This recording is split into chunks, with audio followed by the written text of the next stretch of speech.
Hello and welcome to Your South Florida, your source for the conversations that matter to our community. I'm Pam Gigante.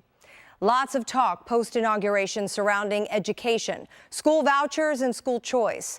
But here in South Florida, our schools and students face some unique challenges. We learn more about those challenges from school superintendents across the region in the coming weeks. But we begin with Miami-Dade County Public Schools Superintendent Alberto Carvalho. Alberto Carvalho has been running the nation's fourth largest school district since 2008. During that time, he's been named National Superintendent of the Year and State Superintendent of the Year. With over 400 schools and 350,000 students, the district employs more than 40,000 workers. That's teachers, classroom aides, administrators, bus drivers, and cafeteria workers, support staff, security, and more. Students in the district come from 160 countries around the globe and speak 56 different languages. And they've made great progress. Graduation rates are up sharply in the past decade, 58% in the school year ending 2007, jumping to over 80% last year. Pretty impressive stuff. Alberto Carvalho, welcome to Your South Florida. Great to have you with us. Thank you very much. Appreciate the opportunity. We're going to jump right into a tragic situation that happened this week. There was a young girl living in foster care, only 14 years old. She took her own life and she posted it on Facebook. It was a live Facebook feed. Taking your life obviously is very disturbing and tragic, but to know that it was posted on Facebook just makes it even that much more horrific. You've been very vocal about this. You're actually, in a way, I could say, calling out Facebook, saying, hey, you need to take some sort of social responsibility here. Tell us about your message to them and what you want to see, not only from them, but other social media sites as well. Well, number one, that was probably one of the most tragic and horrific events that I've lived through. The fact that a 14-year-old girl would take her own life as she streamed it on Facebook is just horrifying.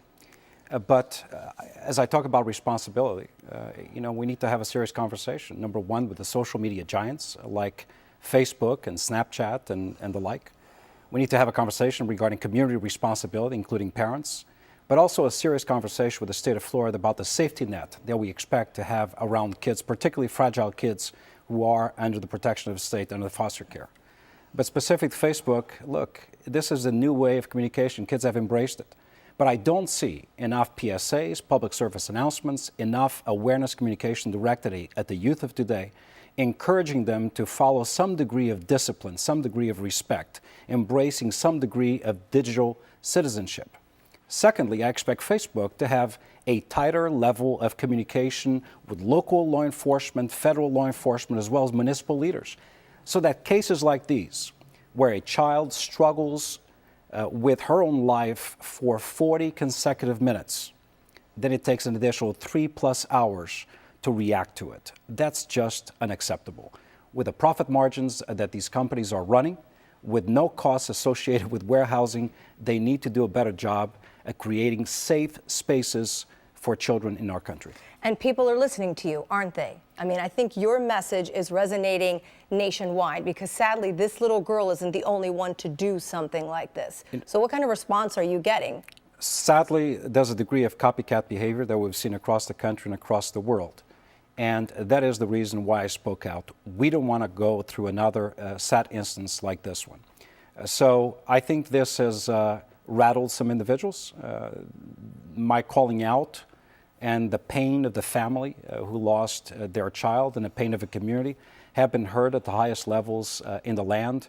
And I do believe that there will be an echo of discontent to begin with, but then a rapid regression towards solutions that are reasonable in the protection of kids. So we could see something happening here soon because of what you have started, this conversation you've started, right? Right. My conversation and my words were not put out there just as a reaction to the tragedy.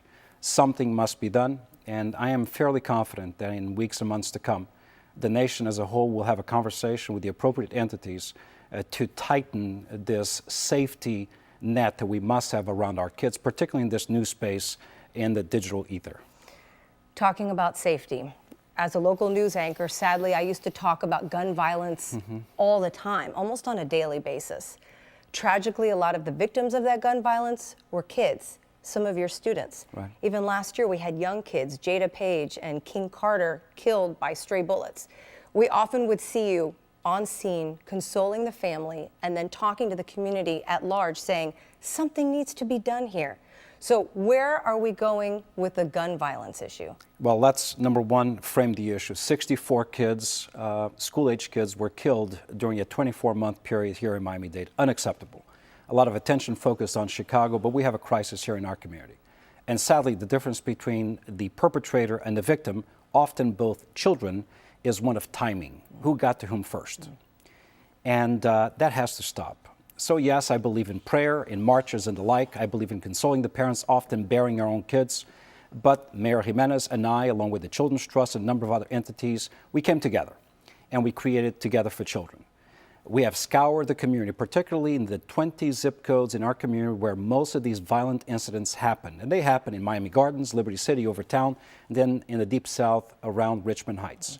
That's where all of the opportunity gaps are concentrated. The lack of employment, the lack of hope, hopelessness, kids who are not reading at grade level, who are not attending school consistently, who often do not have a father, a mother, or a mentor. So through Together for Children, we identified the root causes of the problem, and now we are partnering with community agencies to roll out a community action plan to specifically address kids in those zip codes. We will take kids back to the extent we take streets back, to the extent we take homes back. It's a community effort. It cannot just be blamed on law enforcement. It cannot just be blamed on a teacher. Where are the parents? Where's the community? Everybody's got to stand up, show up, and speak up. Otherwise, we lose it. It's got to start at home, and it has to have that community support, does it not? We speak a lot about the academic adequacy that we expect of kids, but the personal and civic adequacy are often forgotten. And those are the first teaching elements that we expect parents to impart to their kids. Yeah. Let's talk about what's happening nationally. President Trump on the campaign trail talked a lot about taking the authority out of Washington and giving it back to the school districts. I like that. Okay, so you think that's a good idea? Well, all politics are local, and I do believe that the best education policies and decisions are made at the local level, understanding the cultural diversity and the nature, the fabric of different communities in America. Our community is a very different community. 75% of our kids live below the poverty level.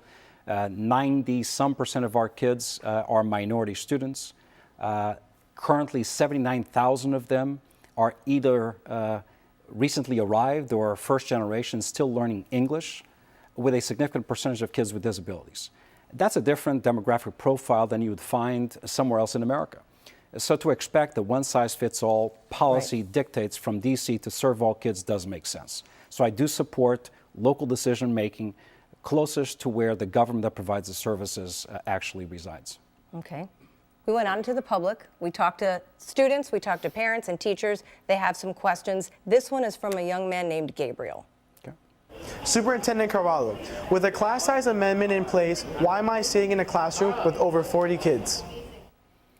That is a fantastic question. So people need to know that when the people of Florida passed the constitutional amendment for class size reduction, imposing class caps in elementary, middle, and senior high school, people actually thought they were voting for a constitutional amendment that would be applicable to all classes, all courses, all schools. Well, the legislative branch had its say, and they actually legislated statutes that regulated what class size reduction would be in practicable terms in school districts. And here's the surprise for people. Class size reduction mandates and the caps apply only to what we call core subject areas.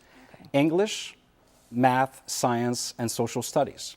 So all elective programs fall outside of it, even advanced academic programs. So if kids are in advanced placement classes, college level classes in high school, class size reduction does not apply, nor is it funded. And that's the big issue. The state has underfunded the class size reduction constitutional mandate by restricting its application to a limited number of classes and courses across the state. So you could be in a class with 40 kids like that young man? Sadly, unfortunately, based on the amount of funding from the state, if it's not a core subject area class, you could very well be in a class of 40 children. However, in Miami-Dade, we do regulate it and we do monitor it carefully. There are some elective classes where that is possible. The vast majority of classes across the district are far below that count. We're quickly running out on time, but this is very important. Testing. Talk quickly about testing. Parents still say, oh, they're teaching to the test. I have led a strong voice in the country that seeks fewer, better assessments to restore testing time back as teaching time. We reduced in Miami-Dade, first without legal authority, eliminated hundreds of assessments, end of course assessments, midterm assessments to alleviate the pressure both on students and teachers. I believe in accountability, but I believe in reasonable accountability. We're going to continue to speak with Tallahassee to continue to eliminate exams. All right, we want to end on a high note. Oscar nominations for some Miami-Dade public school students who went to New World. We have a real quick clip of the movie Moonlight. So you've got to be very proud of these young men. I think it was Terrell Alvin McCraney is one of them, and Barry Jenkins as well.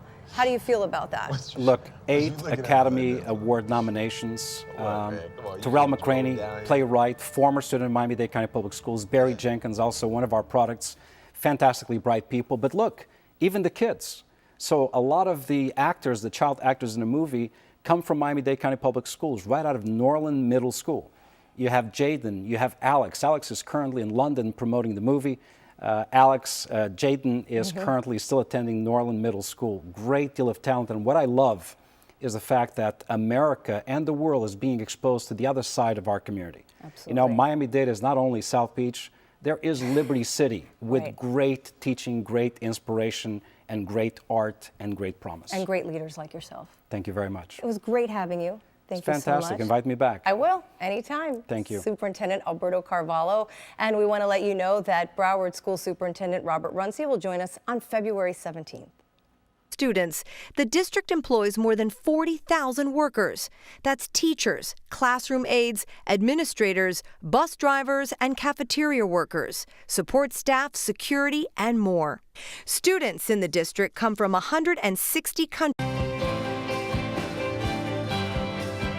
Hello and welcome to Your South Florida, your source for the conversations that matter to our community. I'm Pam Giganti. Lots of talk post-inauguration surrounding education, school vouchers and school. Alberto Carvalho has been running the nation's 4th largest school district since 2008. During that time, he's been named National Superintendent of the Year and State Superintendent of the Year. With over 400 schools and 350,000 school choice. But here in South Florida, our schools and students face some unique challenges. We'll learn more about those challenges from school superintendents across the region in the coming weeks. But we begin with Miami-Dade County Public Schools Superintendent Alberto Carvalho. Countries around the globe and speak 56 different languages. And they've made great progress. Graduation rates are up sharply in the past decade, 58% in the school year ending 2007, jumping to over 8